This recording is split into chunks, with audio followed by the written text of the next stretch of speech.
Good morning everyone. What shall we discuss today? Let's discuss a case study. Do you have any topic for case study today?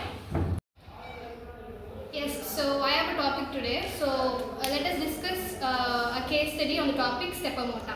So today I'm going to explain a program, an assembly language code, which explains about the interface with the stepper motor and how it rotates at different speeds.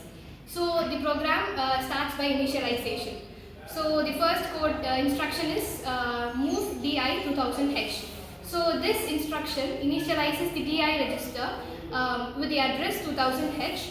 This address is where the array of numbers is stored in the memory. This array of numbers is nothing but which controls the motor step. So this is what happens in the initialization step. The next step is setting the array size. So the instruction is move CL04. This instruction loads the CL register with the value 04.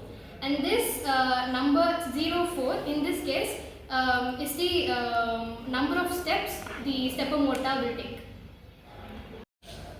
So the next step is main loop 1. So the next instruction is move AL DI.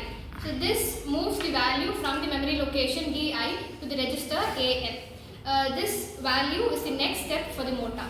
And the next instruction is out COAL. The value in AL is sent out to the motor controller via the port CO. This causes the motor to move to the next step. And the next step is delay. The instruction is move DX 1010H. The DX register is loaded with 1010H, a value which is used to create delay between the steps. So, and the next step is loop 2 DEC-DX. The label loop 2 is set here and the instruction decrements the value in DX. And the final one is JNZ loop 2. If the DX register is not 0, the program jumps back to loop 2, creating a delay between the motor taking the next step. And the next step is to move to next step, INC-DI. The DI register is incremented to the next memory location in the array, preparing for the next step. And the next is to check the loop. And to check the loop, the instruction is loop 1. The program loops back to loop 1 until the data have been set. And to restart, the instruction is jump start. Once all the steps have been executed, the program starts to the jumps back to the start label to continuously rotate the motor. And finally, to end the program, the instruction is halt, HLT. It is to halt the execution of the program. Okay, why do we use out instruction? Yeah, I can explain it. In an instruction of out, used to send out the word or a byte from the accumulator to provide a port. Do anyone know the stepper motor switching sequence in 8086 architecture?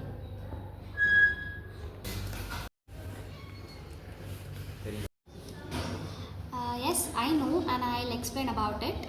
So the switching sequence for a stepper motor is designed to energize the coils in a specific order to produce motion in steps.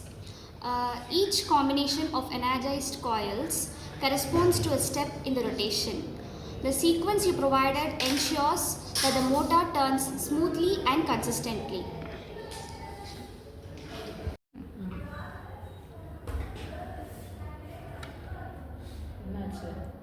Diagram.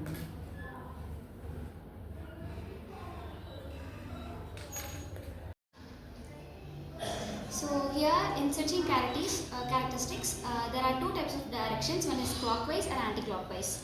Here we use 09, 05 and 060A because for clockwise direction we use 956A. For anti-clockwise we use A659. Here first we energize the coils A1 and B2. So while energizing the A1 and B2, the stepper motor starts to rotate slightly. In the next step, we on the switches B1 and B2 And in the third step, we on the switches A1 and A2, and at the last step, we on this switches A1 and A2.